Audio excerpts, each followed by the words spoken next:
Hello, ഇന്ന് November മാസം 2-ാം തീയതി സൺഡേ. ഇന്നലെ ഞാനൊരു വീഡിയോ ചെയ്തായിരുന്നു. അതിന് കമൻ്റായിട്ട് ജോബി 225 എന്നുള്ള ഐഡിയിൽ നിന്ന് എനിക്കൊരു കമൻറ്റ് ആ വീഡിയോയുടെ തൊട്ട് താഴെ കിടപ്പുണ്ട്. അതിൻ്റെ സാരം ഇത്രയേ ഉള്ളൂ.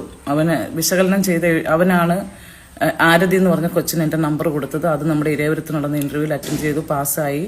എറണാകുളത്ത് നടന്ന ക്ലയൻറ്റ് ഇൻ്റർവ്യൂവിൽ അത് വന്ന് അറ്റൻഡ് ചെയ്തു, അത് ഫെയിലായി. പക്ഷെ അവൻ പറഞ്ഞത് ഞാൻ ഫെയിലാക്കി, എൻ്റെ കഴിവുകേടാണ് ആ കൊച്ചു ഫെയിലായത്, എനിക്കവിടെ സ്ഥാനവും മാനവും വിലയും ഇല്ലാത്തത് കൊണ്ടാണ് ഫെയിലായെന്നൊക്കെയാണ് അവൻ കമൻറ്റിൽ കുറിച്ചിരിക്കുന്നത്. പക്ഷേ ഈ ആരതി എന്ന കൊച്ചിനെ നമുക്ക് മനസ്സിലായില്ല. അവൻ തന്നെ അതിനകത്ത് പറഞ്ഞ ഫ്രണ്ടിലിരിക്കുന്ന മെലിഞ്ഞ കൊച്ച്, ഞാൻ വീഡിയോ ചെയ്യുമ്പോൾ എണീറ്റ് പോകുന്ന കൊച്ച്. ഞാൻ പെട്ടെന്ന് തന്നെ എൻ്റെ ഫോണിൽ നിന്ന് നമ്പർ എടുത്ത് എൻ്റെ അമ്മയെ വിളിച്ചു. ഞാൻ ചോദിച്ചു, ചേച്ചി എന്താ പ്രശ്നം എന്തോന്ന് ചോദിച്ചു. അത് എൻ്റെ മോളെ തോൽപ്പിച്ചു. ഞാൻ പറഞ്ഞ ആര്? എന്നോട് ചോദിക്കുക, മേഡം എന്തിനാ എൻ്റെ മോളെ തോൽപ്പിച്ചതെന്ന്. ഞാൻ ഞെട്ടിപ്പോയി. ഞാൻ പറഞ്ഞു, ഇതൊക്കെ നിങ്ങളോട് ആര് പറഞ്ഞു? ഞാൻ പറഞ്ഞു, ജോബി അവിടെ വന്നുകൊണ്ട് പറയുന്നു 90 പേരുടെ ലിസ്റ്റിൽ ആരതി ഉണ്ടായിരുന്നെന്ന്. ആ ലിസ്റ്റ് എന്തിയേ പബ്ലിക്ക് കൊണ്ടുവരാൻ ഞാൻ പറഞ്ഞു.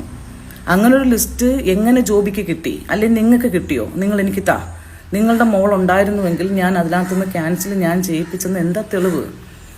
അപ്പോഴാണ് പറയുന്നത്, ഇവർ പരസ്പരം എല്ലാവരും കോൾ ചെയ്തപ്പം പരസ്പരം പറഞ്ഞതാണ്, ആരോ മിസ്അണ്ടർസ്റ്റാൻഡിങ് ഇവർക്ക് ഉണ്ടാക്കി കൊടുത്തു, നമ്മൾ ലിസ്റ്റ് കഴിവുള്ള പിള്ളേരെ എല്ലാം തോൽപ്പിച്ചു കളഞ്ഞെന്ന്.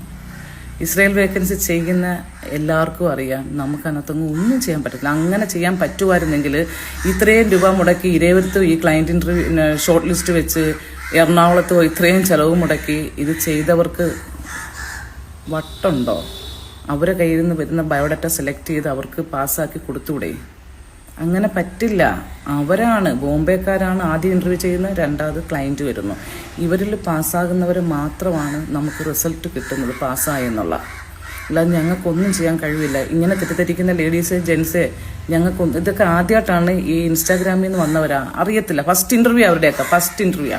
നിങ്ങൾ ചിന്തിക്കേണ്ടത് 16ാമത്തെ ഇൻ്റർവ്യൂ അറ്റൻഡ് ചെയ്ത് ചവറേക്കാരൻ പയ്യൻ ഇന്നലെയാണ് പാസ്സായത്. അവൻ തോറ്റില്ല. അങ്ങനെ തോറ്റു കൊടുക്കാൻ പറ്റിയ ഇൻ്റർവ്യൂ അല്ല. അവൻ ജയിക്കുന്നതിനും വരെ പോരാടി. നന്നായിട്ട് ഇൻ്റർവ്യൂ അറ്റൻഡ് ചെയ്യുന്ന ലേഡീസുകൾ തോറ്റിട്ട് അവരെ കണ്ണുനീര് തോർന്നിട്ടില്ല. എന്നെ വിളിച്ചിട്ട് കരച്ചില്ല അവർ. ഞങ്ങൾ എങ്ങനെ തോറ്റു ചേച്ചി? അടുത്ത വേക്കൻസി വെക്കാൻ പറഞ്ഞ് അവർ ഇന്നലെ തന്നെ അടുത്ത വേക്കൻസിക്ക് വെച്ചു. Cleaning vacancy നമുക്കുണ്ടായിരുന്നു. 10 വേക്കൻസി വന്നായിരുന്നു. ഈ കുറച്ച് വേക്കൻസി വരുന്നതൊന്നും നമ്മൾ ഇൻസ്റ്റയിൽ ഇടാൻ പറ്റില്ല, നമ്മൾ ഗ്രൂപ്പിൽ തന്നെ കൊടുക്കുന്നു. അവർ പരാജയപ്പെട്ടില്ല. നിങ്ങൾ 1 അല്ല 2 അല്ല 3 അല്ല പരാജയപ്പെടരുത്. ആ രാജ്യത്ത് എത്തണമെങ്കിൽ നമ്മൾ ഇൻ്റർവ്യൂവിൽ പാസ്സാകുക. നിങ്ങൾ പാസ്സാകും. അങ്ങനെ അതിൻ്റെ അമ്മയെ വിളിച്ചപ്പോഴാണ് ഞാൻ ആരതി എന്നുള്ള നമ്പർ, അനിതയുടെ കാൻഡിഡേറ്റ്സ് അല്ല എൻ്റെ കാൻഡിഡേറ്റ്സ് ആണ്. ഞാൻ പെട്ടെന്ന് നമ്പർ തപ്പിയെടുത്ത് അമ്മയെ വിളിച്ചപ്പോഴാണ് അവരുടെ മോളെ ഞാൻ തോൽപ്പിച്ചെന്ന് എന്നോട് പറയുന്നത്. ഞാൻ പറഞ്ഞു, നിങ്ങളെങ്ങനെ 90 പേരുടെ ലിസ്റ്റ് വന്നു, അതിനകത്ത് ആരതി ഉണ്ടായിരുന്നു, പിന്നെ ആരതിയില്ല. ഞാൻ പറഞ്ഞു, 90 പേരുടെ ലിസ്റ്റ് എന്ത് ചെയ്യും? അത് അവർക്കറിയില്ല. അത് ജോബി എന്ന് പറഞ്ഞ പുള്ളിക്ക് എവിടെ നോക്കും. ഞാൻ പറഞ്ഞു, ജോബി കൊണ്ടുവരട്ടെ, പബ്ലിക്കിൽ കൊണ്ടുവന്ന് പോസ്റ്റ് ചെയ്യട്ടെ. ചുമ്മാതെ അനാവശ്യം നമുക്കെതിരെ ഭയങ്കര ശത്രുക്കളാണ്. ഭയങ്കരമായിട്ട് പ്രശ്നങ്ങൾ സൃഷ്ടിക്കുന്നവർ കാണാൻ മറയത്തിരുന്നുകൊണ്ട്.